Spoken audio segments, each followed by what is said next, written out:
Women empowerment అంటారు. నిజంగా ఈ 2025 జనరేషన్‌లో ఉమెన్ ఎంపవర్మెంట్ వచ్చినట్టేనా? ఎన్నాళ్ళు పడుతుందో కూడా తెలీదు. We are much better than our parents. అంటే దీనికి మెయిన్ రీజన్ ఉమెన్స్ ఎమోషనల్లీ వీక్‌గా ఉండడం అంటారా? Womens are emotionally strong. Hi madam. Hi Ramya. Women empowerment అంటారు. నిజంగా ఈ 2025 జనరేషన్‌లో ఉమెన్ ఎంపవర్మెంట్ వచ్చినట్టేనా? అంటే కొన్నిసార్లు ఫైనాన్షియల్‌గా ఏదైనా డెసిషన్ తీసుకునేటప్పుడు మెయిల్ డెసిషనే డామినేట్ చేస్తది అనిపిస్తది నాకైతే personally. Is it correct? Correct, 100% correct Ramya.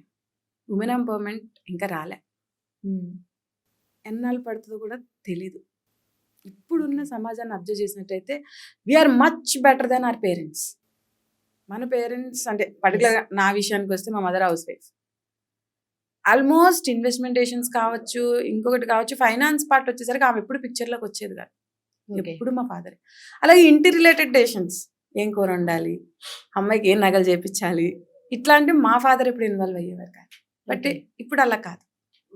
We both are working, we both together takes decisions. Okay, but నేను ఫైనాన్స్ ప్రొఫెషనల్ కాబట్టి. కానీ వేరే కేసెస్లో అలా లేదు. రైట్. చాలా మందిని అబ్జర్వ్ చేస్తాను. వాళ్ళు ఏం చేస్తారు అంటే ఇంటి ఖర్చులు అవన్నీ నీ సంపాదన నుంచి పెడదాం, ఇన్వెస్ట్మెంట్ రిలేటెడ్ అంతా నా సంపాదన నుంచి పెడదాం. ఎండ్ ఆఫ్ ద డే ఏమంటారు తెలుసా?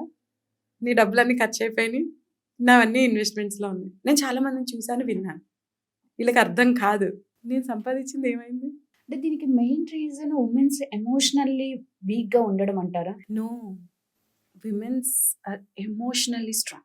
నీకు ఎప్పుడైనా వైఫ్ అండ్ హస్బెండ్లో హస్బెండ్ ఎక్స్పైర్ అయ్యాడు అనుకో, ఉమెన్ ఫైనాన్షియల్గా ఇష్యూస్ ఫేస్ చేయకపోతే ఆమెకి ఏం పెద్ద ఫరక్ పడదు, హ్యాపీగా ఇంకా ఇంకా ఫ్రీ బర్డ్ అయిపోద్ది. కానీ మేల్ అలా కాదు, అంత ఈజీగా రికవర్ అవ్వరు. ఇట్ టేక్స్ ఇయర్స్ అయినా కూడా రికవర్ అవ్వలేరు. They are more dependent on women. Okay.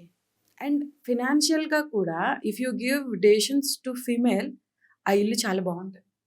ఇప్పుడు నువ్వు ఒక స్త్రీకి ఒక 10,000 ఇచ్చి, అమ్మ ఇందులోనే మనం ఇంటి ఖర్చులు సర్దుకోవాలి అని చెప్పండి, ఎంత చక్కగా ఇల్లు సరిదిద్దుతుంది అంటే ఆ 10,000లో అన్నీ అరేంజ్ చేసి పెడుతుంది, ఇంక్లూడింగ్ క్యాండిల్ లైట్ డిన్నర్తో సహా. అసలు ఒక లేడీకి ఒక రెస్పాన్సిబిలిటీ ఇస్తే, నా ఆఫీస్లో నేను ఎక్కువ లేడీస్ని ప్రిఫర్ చేస్తాను. More comfortable. ఈవెన్ నా క్లయింట్స్లో కూడా చాలామంది లేడీస్, మీరైతే మాకు కంఫర్ట్ అండి, మీరే రండి, మాకు మేల్ చార్టెడ్ అకౌంటెంట్స్ని పంపించద్దండి, మీరే కావాలి అని ఏరికోరి వస్తారు. అండ్ ఇంకా చెప్పాలంటే కొన్ని ఫైల్స్ పని కట్టుకుని హైదరాబాద్లో ఫిమేల్ చార్టెడ్ అకౌంటెంట్స్ ఎవరున్నారని ఎత్తుక్కుని వచ్చారు. Because we are more genuine, more knowledgeable, emotionally very strong. నన్ను ఎప్పుడు బెదిరించలేడు. రైట్. అగైన్ నేను ఫీమేల్ అవ్వడమే నా ఆయుధం. నన్ను ఎవరైనా బెదిరించారనుకో, ఇమీడియట్గా నేను ఏం చేస్తాను తెలుసా? షీ టీమ్స్కి కాల్ చేస్తాను. So and so person is harassing. నిజంగా నా లైఫ్లో ఎదురైంది కూడా. Okay. I am the managing partner of my firm.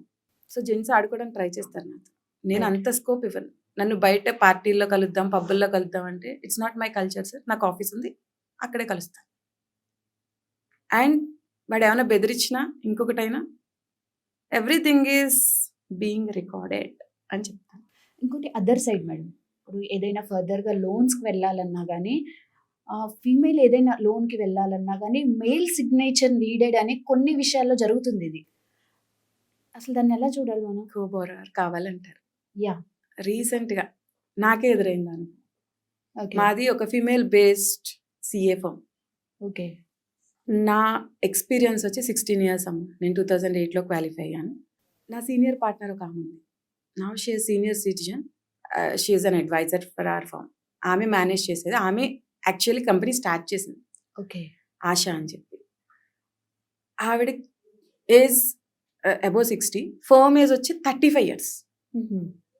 So it is completely female driven CA firm. మా దాంట్లో male chartered accountants, male professionals చాలామంది ఉన్నారు. సో మాకు ఫర్మ్కి ఒక లోన్ అవసరం పడి అప్లై చేశాం. చేస్తే వాళ్ళు ఏమన్నారంటే మా స్పౌజెస్ సైన్ చేయాలంట. నేను అన్నాను, why are bringing our personal partners into business అని అడిగాను. No madam, we need security, personal security. Again ఆస్తులేం పెట్టించుకోవట్లే, it's unsecured OD. Personal security of spouses కావాలి అని అన్నారు. అప్పుడు నేనన్నాను, మరి మా దాంట్లో కొంతమంది మేల్ చార్టెడ్ అకౌంటెంట్స్ పార్ట్నర్గా ఉన్నారు, వాళ్ళకి ఇంకా పెళ్ళిళ్ళు అవ్వలేదు. సో ఇప్పుడు నేను వాళ్ళకి పెళ్ళిళ్ళు చేసి కానీ లోన్ తీసుకోలేని వాళ్ళ సంతకాలు తీసుకొని అని అడిగాను. నో మేల్స్కి అవసరం లేదండి, ఫీమేల్కే కావాలి అన్నారు. సో మెయిల్ కి వైఫ్ ది అవసరం లేదు, అవసరం లేదు, వైఫ్ లేకపోయినా Female కి పర్లేదు, అయితే ఉన్నా husband. అవసరం లేదట, ఫీమేల్ కి హస్బెండ్ ది కావాలి. కంపల్సరీ కావాలట. What is this rule Ramya, where are we? అప్పుడు అనిపించింది నిజంగా ఇంకా ఉమెన్ ఎంపవర్మెంట్ రాలేదు, ఇవన్నీ ప్రోగ్రామ్స్ జరగాల్సిందే తప్పదు అని అనిపించింది. ఓకే, ఇంకా ఇప్పటికీ మనం మహిళల దినోత్సవం ఇవన్నీ జరుపుకుంటూనే ఉన్నాం. జరుపుకోవాల్సిందే. Being a female co professional నేను చెప్తున్నా, ఇంకా ఈక్వాలిటీ రాలేదు, బట్ వస్తుంది. Not now. We should take initiation. నువ్వు నీ కొడుకు చెప్పు, నేను నా పిల్లలకు చెప్తాను, అమ్మ అందరూ ఈక్వలే, బట్ మీకంటే అమ్మాయిలు ఇంకా ఎక్కువ. వై? బికాస్ ఫిమేల్ ఫిజికల్గా అంత స్ట్రాంగ్గా ఉండరు, ఎమోషనల్లీ వెరీ స్ట్రాంగ్. వాళ్ళకి మీరు ప్రొటెక్షన్ ఇవ్వండి, కామెంట్ చేయకండి. ఓకే, మీరు వాళ్ళని ఒక స్త్రీమూర్తిలాగా చూడాలి. అంటే నన్ను ఎలా చూస్తున్నారు ఒక తల్లిగా, అలాగే ప్రతి ఆడపిల్లని చూడాలి. వీలైనంత వరకు రక్షణ ఇవ్వండి, ఏడిపించకండి అని చెప్పాల్సిన రెస్పాన్సిబిలిటీ మనది. అలాగే ఇంట్లో పనులు కూడా నేర్పించాలి. ఇప్పుడంటే మనకి మేడ్స్ దొరుకుతున్నారు, అన్నీ చేస్తున్నారు, బట్ ఫ్యూచర్ అట్లా ఉండదు. యూఎస్ఏలో చూస్తే ఇక్కడ నుంచి వెళ్ళిన ఇండియన్సే అన్ని పనుల్లో వైఫ్కి హెల్ప్ చేస్తారు. రైట్, ఇక్కడ చేయరు. ఇక్కడ చేస్తే పెద్దోళ్ళు ఒప్పుకోరు. రే ఏంటి ఆడవాళ్ళ పనులు నువ్వు చేస్తున్నావు అంటారు. ఆడపని మగ పని అని ఉండదు, పని అని ఉంటుంది అంతే. ఇది వరకు ఏంటంటే అబ్బాయిలు బయటకు వెళ్ళి సంపాదించేవారు, అప్పుడు అన్ని ఫిజికల్గా చేసే పనులు, కట్టెలు కొట్టడాలు, మార్కెట్లోకి వెళ్ళి మూటలు మొయ్యడాలు, అట్లాంటి పనులు ఉండేవి. అవి ఆడవాళ్ళు చేయలేరు. అందుకని వీళ్ళని సున్నితం కాబట్టి ఇంట్లో కూర్చుని ఇంట్లో పనులు చేసుకోమ్మా సింపుల్గా అని చెప్పేవారు. ఇప్పుడు అది కదా పరిస్థితి, మారింది. అన్ని మీటలు నొక్కితే అయిపోతున్నాయి. అండ్ చేయడానికి ఇంకా మనకు మేట్స్ దొరుకుతున్నారు అదృష్టం కొద్దీ, డబ్బులు ఇస్తే. సో మనం ఇంత చదువుకొని ఇంట్లో కూర్చో ఆ పనులు చేయక్కర్లేదు. ఇప్పుడు నేను బయటకు వచ్చి అట్లీస్ట్ ఒక చిన్న సిగ్నేచర్ పెట్టడానికని నేను 5,000 రూపీస్ తీసుకుంటాను. నా మెయిడ్ కుక్ వచ్చి ఇంట్లో వంట అన్ని చేయడానికి 5,000 తీసుకుంటాను. సో నేను ఒక్క సంతకం విలువ ఆ అమ్మాయి నెల జీతం. ఆ అమ్మాయికి ఎంప్లాయ్మెంట్ దొరికింది కదా నా వల్ల. నేను ఎందుకు హైరాణ పడిపోయి అన్ని పనులు నేనే చేసేసి ఆ డబ్బులు సేవ్ చేసేయాలి అని నేను ఆలోచిస్తాను. అలాగే అందరిని ఆలోచించమని చెప్తున్నా. మన పిల్లల్ని కూడా అట్లాగే ట్రైన్ చేయాలి. నువ్వు అన్ని పనులు నేర్చుకో, చేయమని నేను చెప్పాను, నేర్చుకో. ఎప్పుడు ఏది అవసరం పడుతుందో తెలియదు. మా అబ్బాయి ఎప్పుడు స్టవ్ వెలిగించలేదు, పాలు కాసుకోలేదు, టీ పెట్టుకోలేదు, కాఫీ పెట్టుకోలేదు, అదేం గొప్ప కాదు, ఇన్సల్ట్. నువ్వు ఎప్పుడైనా అబ్జర్వ్ చేస్తే సెలబ్రిటీస్ పిల్లలు, రామ్ చరణ్ కాఫీ చేసి ఇస్తాడు, ఉపాసన తప్పే. చిరంజీవి గారు దోశలు వేస్తారు.